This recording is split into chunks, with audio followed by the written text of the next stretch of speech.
दोस्तों, अल्लाह ताला की ये कायनात इतनी वसी व अरीज है कि ता हद निगाह फैली हुई है। हम इस बात का अंदाजा इस तरह भी लगा सकते हैं कि अगर कोई साइंसदान खला में जाने के लिए कोई स्पेस क्राफ्ट बनाए जो 3 लाख किलोमीटर फी सेकंड की रफ्तार से सफर करे, तो तब भी हमें अपनी ही गैलेक्सी से बाहर निकलने के लिए 1 लाख साल तक का वक्त दरकार होगा। मगरबी तहजीब का ये अकीदा है कि एक जिस्म बैक वक्त टाइम ट्रैवलिंग की तरह बहुत से मकामात पर मौजूद हो सकता है। साइंस भी आजकल जोशो खरोश से इस कॉन्सेप्ट पर रिसर्च कर रही है। साइंसदान और स्पेस एजेंसीज लाखों करोड़ों अरबों खरबों लाइट ईयर दूर खला में नित नई दरियाफ्तें कर रहे हैं। जदीद तरीन स्पेस क्राफ्ट होने के बावजूद हम वहां नहीं पहुंच सकते। साइंस का ये मानना है कि अगर वक्त और स्पेस आपस में मिल जाएं तो वक्त ठहर जाता है। इंसान टाइम ट्रैवल के जरिए किसी भी सैयारे पर सेकंड्स की रफ्तार से पहुंच जाएगा, और ये कहा जाए कि ये फासिला चंद लम्हों या चंद मिनटों में तय हो सकता है तो ये एक गैर यकीनी सी बात लगती है। साइंसदानों की रिसर्च के मुताबिक हमारे खला में बहुत से शॉर्टकट रास्ते मौजूद हैं। इन मुख्तसर तरीन रास्तों की मदद से लाखों खरबों लाइट ईयर का फासिला चंद सेकंड में तय हो जाता है, और साइंसदान इन रास्तों को वर्म होल का नाम देते हैं।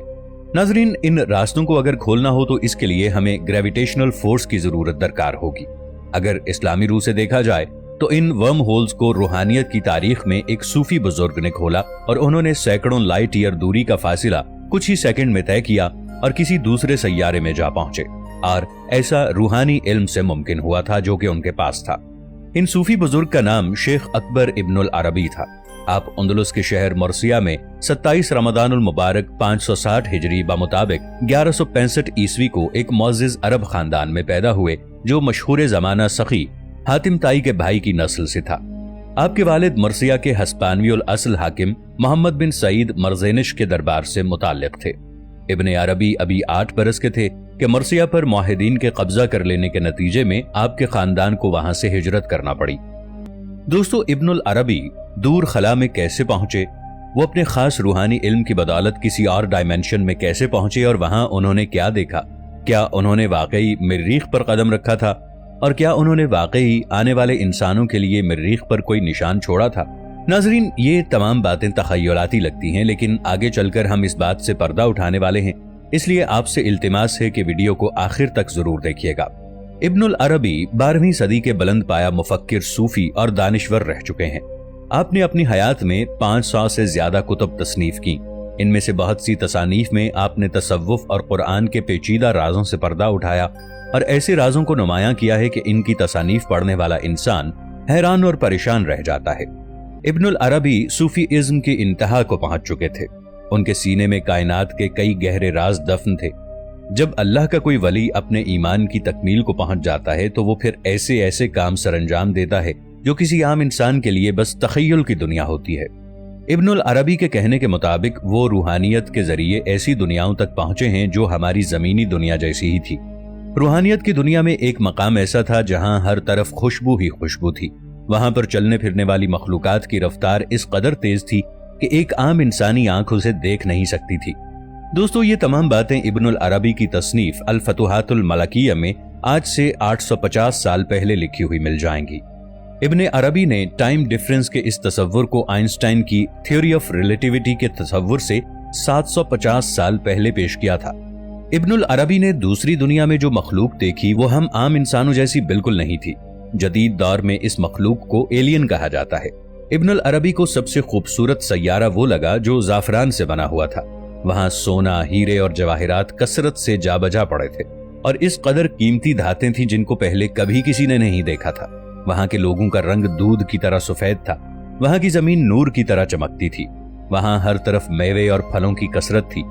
इस जमीन की एक खूबी ये थी कि अगर वहां से कोई फल तोड़ा जाता तो वो फौरन उसी जगह पर एक नया फल निकल आता था। वहां के लोगों में अमले तौलीद का तरीका नहीं था। वो लोग पौधों की तरह जमीन से निकलते थे।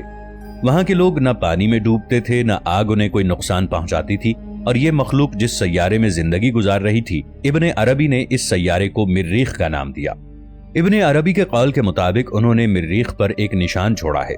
आने वाले वक्तों में जब लोग तरक्की की मनाजिल तय करेंगे और जदीद टेक्नोलॉजी की बदौलत जब नई नई दुनिया दरियाफ्त करेंगे, तो तब लोग मरीख पर भी पहुंचेंगे। तो वो मरीख पर मेरे इस निशान को देखेंगे तो लोग जान लेंगे कि मेरा ये सफर हकीकत पर मबनी था। हो सकता है कि इब्ने अरबी ने खला में किसी वर्म होल का रास्ता खोल दिया हो और इसी वर्म होल के जरिए वो दूसरी दुनिया तक पहुंचे हों। अक्टूबर साल 2021 में एक खलाई मिशन जो कि नासा की तरफ भेजा गया था, इसने मरीख सियारे की कुछ तस्वीरें कैप्चर की थीं। तब साथ ही मरीख की सतह पर एक निशान भी कैप्चर किया गया था। अगर इस निशान को गौर से देखें तो अरबी में सलाम लिखा हुआ नजर आएगा। मरीख पर मौजूद इस निशान को हम गूगल मैप के जरिए भी वाज़ेह तौर पर देख सकते हैं। तुर्की में रहने वाले कैफर इस्कंदरोग्लू जो कि एक मुसन्निफ हैं, उन्होंने अपनी किताब वैल्यू ऑफ प्रॉफिट में ये इजहार किया है कि इब्ने अरबी ने अपनी जिस किताब में निशान का जिक्र किया है और मरीख पर जो निशान बना हुआ है, ये वही निशान है। साइंसदानों के मुताबिक इब्नुल अरबी की किताब पर काफी रिसर्च की जा रही है और वो ये मालूम करने की कोशिश में है कि इब्नुल अरबी ने कायनात में दूर दराज के मकामात पर कैसे सफर किया और किस तरह वहां पहुंचे। ये एक ऐसा इल्म होता है कि इसमें जिस्म जमीन पर होता है मगर रूहानी तौर पर वो शख्स नींद की तरह किसी और दुनिया में मौजूद होता है। इसकी एक मिसाल हजरत सुलेमान अलैहिस्सलाम के दौर की है, जब यमन की शहजादी का तख्त पलक झपकते ही हजरत सुलेमान अलैहिस्सलाम के सामने हाजिर हो गया था। इसकी एक जीती जागती मिसाल हमारे सामने वाक़या मेराजुन नबी मौजूद है। ये एक ऐसा सफर था जिसमें हमारे प्यारे नबी हजरत मोहम्मद सल्लल्लाहु अलैहि वसल्लम एक लम्हे में सातों आसमान तक पहुंचकर वहां की सैर कर आए थे, मगर इसमें एक वाज़ेह फर्क था। अंबियाए किराम में हजरत मोहम्मद सल्लल्लाहु अलैहि वसल्लम ने जिस्मानी तौर पर यह सफर यानी मेराज का सफर किया था, जबकि सूफियाए किराम रूहानी तौर पर ऐसा सफर करते हैं। इसी तरह असहाबे कहफ की भी मिसाल मिलती है, जो एक गार में 309 साल तक सोते रहे और जब वो जागे तो उन्हें ऐसा लगा जैसे वो कुछ सेकंड के लिए सोए थे। इब्नुल अरबी के कौल के मुताबिक अगर एक इंसान अल्लाह ताला पर कामिल यकीन रखे और इसके साथ किसी को शरीक न ठहराए तो वो रूहानियत के इल्म से बहरावर हो सकता है और फिर वो रूहानी तौर पर खला में कहीं भी सफर कर सकता है, तो चाहे वो मरीख में भी सफर करे। मरीख दरअसल पुराने वक्तों से ही सुर्ख सैयारे के नाम से मशहूर है, क्योंकि इसकी सतह सुर्खी या जाफरानी रंग की है। इब्नुल अरबी ने इस दुनिया के मुतालिक भी लिखा था। अमेरिका और बहुत सी यूरोपियन कंट्रीज मरीख में अपने बहुत से मिशन भेज चुकी हैं। 2012 में अमेरिका के एक एस्ट्रोनॉट जॉन ब्रैंडनबर्ग ने एक नजरिया पेश किया था कि बहुत साल पहले मरीख पर कोई खलाई मखलूक आबाद थी और वो मखलूक किसी एटमी जंग से नबुर्दाजमा हुई थी और वो लोग हलाक हो गए। इस तरह मरीख पर जिंदगी का खातिमा हो गया। हो सकता है इब्नुल अरबी ने रूहानी उलूम का इस्तेमाल किया हो।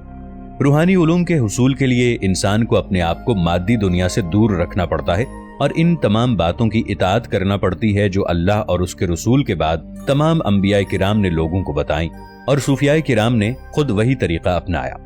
जब इंसान रूहानियत की तमाम मनाजिल तय कर ले तो वो इस मकाम तक पहुंच जाता है जहां टाइम और स्पेस की कोई कैद नहीं होती। तो यही वो सफर था जिसे इब्नुल अरबी ने मरीख पर किया था। जैसे जैसे साइंस तरक्की की मनाजिल तय करती जा रही है, वैसे वैसे जदीद राजों से पर्दा उठता जा रहा है और अल्लाह ताला का इस्लाम वाज़ेह होता जा रहा है, क्योंकि अल्लाह ताला की तरफ से गौर व फिक्र करने वालों के लिए हिदायत का रास्ता है। आज यूरोप और अमेरिका इब्नुल अरबी, इब्न सीना, इमाम गजाली और फाराबी की किताबों पर तहकीक करके ऐसे ऐसे सवालात के जवाबात ढूंढ रहे हैं जिन सवालात के जवाबात ढूंढने में साइंस भी बेबस है।